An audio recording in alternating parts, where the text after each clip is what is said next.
Nouveau journal sur Educ TV, merci de votre fidélité à la une.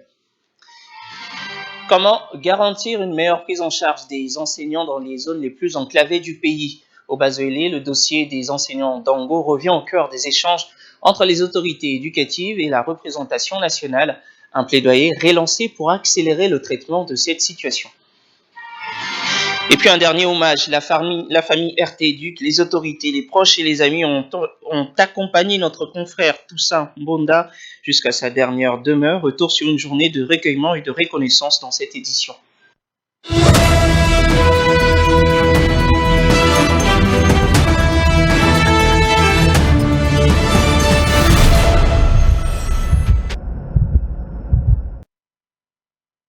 Mesdames, Messieurs, bonsoir. Dans plusieurs territoires du pays, la prise en charge des enseignants reste une préoccupation majeure. Au Bazoélé, la députée nationale Grace Neema a porté une nouvelle fois cette question auprès du vice-ministre de l'Éducation nationale et de la citoyenneté, Théodore Kazadi. Au centre des échanges, la situation des enseignants et agents d'Ango, dont plusieurs attendent encore leur mécanisation et leur prise en charge par l'État.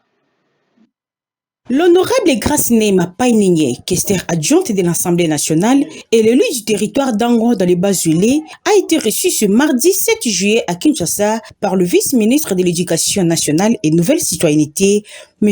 Théodore Kazadi Moïla. Au menu des échanges, la non-prise en charge des nombreux enseignants du Bazoélé, notamment du territoire d'Ango, depuis plusieurs années. Le lit a réitéré son plaidoyer et déposé une liste d'agents concernés. Très satisfaite de la réaction du vice-ministre, honorable Grace Neema revient sur les instructions données et l'espoir d'une mécanisation prochaine des enseignants oubliés. Je suis élu du Bazoélé, précisément du territoire de Ango. Ango qui a beaucoup de problèmes sur le plan éducationnel. J'ai l'impression que après un certain temps, les choses ne font que tourner à rond. De la province, particulièrement de Ango. Là, j'ai vu un nombre vraiment insignifiant des agents qui étaient pris en charge. C'était de ma responsabilité de revenir ici, essayer de comprendre. Pourquoi? Parce que nous avions soumis une liste avec un bon nombre de ces agents qui sont là pendant des décennies, qui ne sont pas pris en charge. En tout cas, l'excellence, il était au point. Dans un plus bref délai, il a appelé les responsables provinciaux et aussi au niveau national. Parce que je suis très satisfaite et puis les démarches sont en cours pour essayer un peu de régulariser. Ceux qui étaient mis de côté seront vraiment réintégrés et ça sera vraiment de la joie pour ce peuple-là qui travaille dans des conditions difficiles, mais juste pour essayer d'aider la population. Pour terminer, l'élu du Bazoélé appelle la population d'Ango à l'apaisement. Elle rassure par ailleurs, des démarches sont en cours pour résoudre durablement ces problèmes. La population de Ango, ayez vos apaisements, les démarches sont en cours. Très bientôt, nous allons résoudre beaucoup de problèmes de notre territoire qui ont persisté pendant beaucoup d'années. Et c'est avec l'excellence Théo Kazadi que je remercie beaucoup sincèrement. Autre actualité liée au secteur éducatif, la publication des résultats de l'examen d'État a donné lieu à des scènes de vandalisme dans un établissement scolaire de Kinshasa. À l'école Georges Simenon, dans la province éducationnelle de Kinshasa-Lukunga, des finalistes mécontents de leurs résultats ont endommagé plusieurs infrastructures de cette école. Face à ces actes, l'inspecteur principal provincial Aimé Mabila Likoko annonce des mesures disciplinaires et administratives et rappelle les valeurs qui doivent prévaloir en milieu scolaire. Écoutons-le. Si aujourd'hui nous voudrions faire cette mise au point, c'est parce qu'il y a eu un groupe d'enfants dans une école dans ma juridiction, plus précisément au pôle d'Engalema 3. Cette école s'appelle Institut Georges Simenon. C'est une école qui a au moins 4 options. Les 3 options ont satisfait. Mais une seule option, d'où les enfants sont devenus des barbares, des vandales, ils n'ont pas bien travaillé. C'est 102, c'est-à-dire l'option science. Il y avait au moins 30 candidats. Cette option n'a pas fait néant, mais il y a quand même un petit nombre qui a satisfait. C'est 6 sur 30. Et nous sommes en train de combattre les antivaleurs. Mais ces enfants, quand ils se mettent maintenant à détruire ce qui a été déjà construit, parce qu'ils n'ont pas fait de bons résultats, nous sommes désolés pour la décision que nous avons prise comme l'inspecteur principal provincial, qui ont détruit l'école. Et ce n'est pas un bon exemple. Et nous avons pris une décision que ces enfants, même s'ils vont reprendre leur année ou leurs études, ils ne vont plus être inscrits dans notre province. Cette mesure-là, c'est une mesure qui sera suivie et nous allons faire de toutes sortes que ces enfants-là n'étudient plus jamais dans notre province Kinshasa-Lukunga. À cela aussi, nous avons mis une mise en garde sévère et on a demandé au chef de poule de cette entité de continuer de faire l'enquête sur le chef d'établissement. Ceux-là qui continuent à attendre le résultat, qu'ils soient sereins. Parlons santé. La RDC et la Chine entendent donner un nouvel élan à leur coopération sanitaire. Au-delà de la riposte contre la maladie à virus Ebola, les deux pays misent également sur le renforcement des capacités du système de santé à travers un appui technique, des équipements médicaux et plusieurs projets d'infrastructures hospitalières. Renforcer la riposte contre Ebola tout en consolidant durablement le système de santé congolais, c'est la volonté commune réaffirmée par la République démocratique du Congo et la République populaire de Chine à l'occasion d'une rencontre entre le ministre de la Santé publique, Samuel Roger Kamba, et l'ambassadeur de Chine en RDC. Face aux défis sanitaires actuels, Pékin renouvelle son appui à la RDC. La partie chinoise a réaffirmé sa volonté d'aider le Congo, qui se traduisent par l'octroi des aides tant en espèces qu'en matériel. Et nous avons également envoyé déjà un groupe d'experts chinois à RDC pour vous accorder éventuelle assistance technique. Et avec, je viens ici aussi avec le deuxième groupe d'experts qui viennent d'arriver. Je les ai introduits auprès de Monsieur le ministre de la Santé. Et nous nous sommes également échangés sur, avec une vue plutôt à long terme, comment la Chine pourrait aider le Congo à renforcer ses infrastructures médicales, comme la mise à jour de l'hôpital de l'amitié sino-congolaise et la construction des cliniques médicales dans les différentes provinces congolaises. Au-delà de la riposte à Ebola, cette coopération traduit la volonté des deux pays d'investir dans un système de santé plus résilient, capable de répondre durablement aux besoins des populations. Toujours dans le domaine de la santé, mieux prévenir et mieux traiter la malnutrition aiguë. C'est l'objectif poursuivi par les experts réunis à Kinshasa pour l'atelier national consacré à la révision et à l'harmonisation du protocole PPC-MA 2025. Cette mise à jour permettra d'adapter les pratiques nationales aux recommandations internationales afin d'améliorer la prise en charge des enfants les plus vulnérables. La lutte contre la malnutrition se renforce. À Kinshasa, le ministère de la Santé publique, Hygiène et Prévoyance sociale, avec l'appui de l'Organisation mondiale de la santé et du Programme alimentaire mondial, organise un atelier national consacré à la révision stratégique, à l'harmonisation et à l'opérationnalisation du protocole de prévention et de prise en charge et de la malnutrition aiguë. Cet atelier réunit les principaux acteurs du secteur de la nutrition autour d'un objectif commun: améliorer la qualité des interventions nutritionnelles et garantir une application harmonisée du protocole sur toute l'étendue du territoire national. L'OMS accompagne le pays dans une approche régionale renforcée visant à harmoniser les politiques, adopter le protocole simplifié et fondé sur les données probantes, renforcer les systèmes de santé et garantir l'accès à des interventions nutritionnelles de qualité, intégrées et centrées sur la population. Les échanges techniques de Douala en 2024, suivis de la formation régionale des formateurs tenue à Lomé en 2026, à laquelle ont pris part 6 experts de la République démocratique du Congo, ont constitué des étapes importantes dans cette dynamique d'harmonisation. Au cours des travaux, les participants harmonisent les outils opérationnels de mise en œuvre, valident un paquet national de formation fondé sur le coaching, le mentorat et le tutorat clinique, tout en adaptant le système d'assurance qualité des services nutritionnels aux recommandations actualisées de l'Organisation mondiale de la santé. Cette démarche vise également à renforcer les capacités des prestataires de santé et assurer une meilleure cohérence entre le protocole national, les outils de mise en œuvre, la formation et le suivi de la qualité des services. Dans l'ancien protocole, il n'y avait que la prise en charge de la malnutrition aiguë.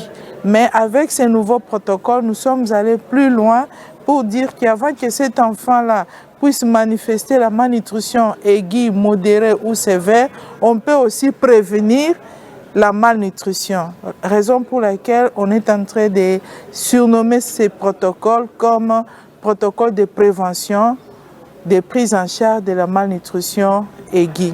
À travers cette initiative, le gouvernement congolais et ses partenaires réaffirment leur engagement à améliorer durablement la prise en charge des enfants et des nourrissons touchés par la malnutrition aiguë. Une étape importante vers des services nutritionnels plus performants et plus accessibles au bénéfice des populations sur l'ensemble du territoire national.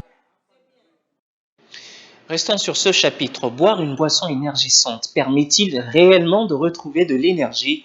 C'est une idée largement répandue, notamment chez les jeunes et les sportifs. Un nutritionniste démêle le vrai du faux et revient sur les effets réels de ces boissons sur l'organisme. Les boissons énergisantes donnent-elles réellement de l'énergie? C'est une idée largement répandue, notamment chez les jeunes, les étudiants et même certains sportifs. Pour beaucoup, une canette suffit à rester éveillé, à mieux réviser ou à améliorer ses performances. Donc les boissons énergisantes contiennent un élément chimique qu'on appelle caféine. Caféine, c'est cet élément-là qui donne l'énergie après avoir pris cette boisson-là. Or, lorsque vous prenez ça, vous avez de l'énergie. Pourquoi? Parce que le cœur, notre cœur, va battre à une vitesse, c'est-à-dire pas habituelle. C'est ce qui fait que vous ayez la force pendant un temps. Mais plus vous êtes en train de forcer votre corps avec plus d'énergie, en tout cas, vous n'êtes pas loin, dans la suite de temps, de créer, de souffrir de problèmes cardiovasculaires. En réalité, ces boissons n'apportent pas l'énergie dont le corps a besoin. Leur forte teneur en caféine et en sucre procure surtout une sensation temporaire de stimulation qui peut être suivie d'une baisse de vigilance et, lorsqu'elles sont consommées en excès, entraîner des effets indésirables sur la santé. Temporairement, oui, ça donne de l'énergie. Après ce temps-là, l'homme rentre dans un état de fatigue extraordinaire. Donc, je vais conseiller à toutes les personnes qui prennent de boissons énergisantes de chercher la banane, de chercher la pastèque. Pour maintenir son énergie tout au long de la journée, les spécialistes recommandent plutôt une alimentation équilibrée, une bonne hydratation, un sommeil suffisant et une activité physique régulière. Les boissons énergisantes ne donnent donc pas de l'énergie. Elles stimulent momentanément l'organisme, mais ne remplacent ni une alimentation saine, ni le repos. Dans l'actualité parlementaire, l'Assemblée nationale poursuit l'examen de plusieurs textes stratégiques. Les députés ont adopté à l'unanimité 6 accords de coopération et de financement destinés à accompagner des projets dans des secteurs prioritaires, notamment la sécurité, la santé, l'énergie et le développement rural. L'Assemblée nationale a franchi une nouvelle étape dans le renforcement de la coopération internationale. Réunis en séance plénière sous la présidence d'Aimé Boji Sangara, les députés nationaux ont adopté à l'unanimité 6 projets de loi autorisant la ratification d'accords conclus entre la République démocratique du Congo et plusieurs partenaires. Le premier texte porte sur un accord de coopération sécuritaire avec la Turquie destiné à intensifier la lutte contre le terrorisme, la cybercriminalité, le trafic d'armes, la traite des êtres humains et d'autres formes de criminalité transnationale. Au cours de cette même plénière, les élus ont également approuvé 5 accords de financement consacrés à des projets prioritaires du gouvernement. Ces financements concernent notamment la construction des complexes hospitaliers de la nouvelle ville de Kinshasa, l'électrification des zones rurales et périurbaines, l'appui aux petites et moyennes entreprises agricoles ainsi que la modernisation de l'aéroport international de la Louano à Lubumbashi. Adoptés sans aucune opposition par les 372 députés présents, ces différents textes seront transmis conformément à la procédure aux instances compétentes pour la suite du processus. À travers ces ratifications, la représentation nationale réaffirme sa volonté d'accompagner la mise en œuvre des projets structurants visant à renforcer la sécurité, améliorer les infrastructures et soutenir le développement économique et social de la RDC. Le contrôle parlementaire passe aussi par le terrain. Le président de l'Assemblée nationale, Aimé Boji Sangara, accompagné des membres du bureau, a effectué une visite d'inspection sur les chantiers des rocades de Kinshasa afin d'évaluer l'évolution de ces importants travaux. Les députés nationaux conduits par le président de l'Assemblée nationale ont effectué une visite d'inspection sur les travaux des rocades de Kinshasa. Cette mission s'inscrit dans le cadre du contrôle parlementaire de l'action gouvernementale et de l'accompagnement des grands projets d'infrastructure initiés par le chef de l'État. Accueilli par le ministre des Infrastructures et Travaux publics John Banza, ainsi que par le directeur général de l'Agence congolaise des grands travaux, Nikon Zaou, la délégation a reçu des explications sur l'évolution du chantier. Les élus ont visité plusieurs sites afin de constater l'état d'avancement de ce projet routier de 73 km destiné à améliorer la mobilité urbaine et désengorger la circulation dans la capitale. Les travaux sont impressionnants. La qualité des travaux est d'un niveau international, mais il y a des petits soucis par rapport au rythme des travaux parce qu'il y a des soucis administratifs qui ralentissent le projet. Nous, en tant que Parlement, représentants légitimes du peuple congolais, en tant qu'autorité budgétaire, nous allons nous saisir de ce dossier immédiatement pour donner un coup d'accélération. Ça, c'est un projet très important sur le plan économique, sur le plan social, sur le plan environnemental pour la ville de Kinshasa. C'est un exemple parmi tant d'autres des réalisations du chef de l'État, du président de la République Félix-Antoine Tshisekedi Tshilombo. Et c'est pour cela qu'avec les élus du peuple, nous avons voulu passer cette journée sur cette rocade pour que les Congolais qui vont suivre comprennent que enfin nous avons un leader qui est sérieux sur la question de la reconstruction de notre pays. À travers cette descente sur le terrain, l'Assemblée nationale réaffirme sa volonté d'assurer un suivi rapproché des investissements publics. L'objectif est de veiller à la bonne exécution des travaux, à l'utilisation efficace des ressources de l'État et à la réalisation des infrastructures modernes au bénéfice de la population congolaise. Le sport à présent, quand le football devient un vecteur d'inclusion. Le FC Classe, la Fédération congolaise de football pour amputés, ainsi que la BRAC-Congo ont réuni athlètes vivant avec handicap autour d'un match de gala placé sous le signe du vivre ensemble et de la solidarité. Retour sur cette initiative qui célèbre un sport ouvert à tous. Le football loisir peut offrir bien plus qu'un spectacle. Il peut aussi rapprocher, sensibiliser et redonner espoir. C'est dans cet esprit que la BRAC-Congo, en partenariat avec le FC Classe et la Fédération congolaise de football des amputés, a organisé une journée placée sous le signe de la solidarité envers les personnes vivant avec handicap. Sur le terrain du collège Bosembo à Gombe, l'engagement citoyen s'est exprimé à travers le sport, opposant l'AS Dravi au FC amputé de Kinshasa. La rencontre s'est déroulée dans une ambiance fraternelle où le fair play et le respect ont largement pris le pas sur l'enjeu du résultat. Au coup de sifflet final, les FC amputés de Kinshasa s'est quand même imposé 3-0. Au-delà de la performance sportive, cette initiative a surtout porté un message fort, celui d'une société inclusive où chacun mérite sa place, quelles que soient ses différences. Merci pour les partenaires ici présents, les représentants des FC Classe. Un moment de fierté que je considère comme le début d'un long parcours et à travers l'engagement pour l'inclusion des personnes en situation de handicap par la pratique sportive, nous vous remercions infiniment. Les organisateurs, le sport demeure un puissant levier de sensibilisation et d'intégration sociale, une vision que partage BRAC-Congo qui entend faire de sa responsabilité sociétale un engagement concret au bénéfice des communautés. Le FC Classe, fidèle à son identité, confirme une nouvelle fois que le football loisir peut être un véritable moteur d'action citoyenne. Bien au-delà des terrains, le club s'investit dans des initiatives qui renforcent les liens sociaux et valorisent les principes de solidarité, d'inclusion et de vivre ensemble. Au FC Classe, nous croyons que le sport n'a de sens lorsqu'il rapproche les personnes, crée des liens et met l'humain au centre de toutes les initiatives. C'est cette conviction qui nous a réunis aujourd'hui et nous espérons qu'elle continuera à nous inspirer longtemps après cette journée. Moment fort de cette journée, la remise par la BRAC-Congo d'une enveloppe de 3 943 800 francs congolais destinée à l'acquisition des 40 béquilles au profit des personnes vivant avec handicap. Un geste salué par les bénéficiaires qui y voient un appui concret en faveur de leur mobilité et de leur autonomie. Et avant de refermer cette édition, l'émotion était au rendez-vous ce mardi, lors des obsèques de notre confrère Toussaint Mbonda, journaliste à RT Éduc. Il a été accompagné à sa dernière demeure par sa famille, ses collègues, les autorités ainsi que de nombreux amis venus saluer la mémoire d'un professionnel respecté et apprécié. Regardez. Ainsi s'achève cette édition. Merci de votre fidélité. Excellente soirée sur Éduc TV.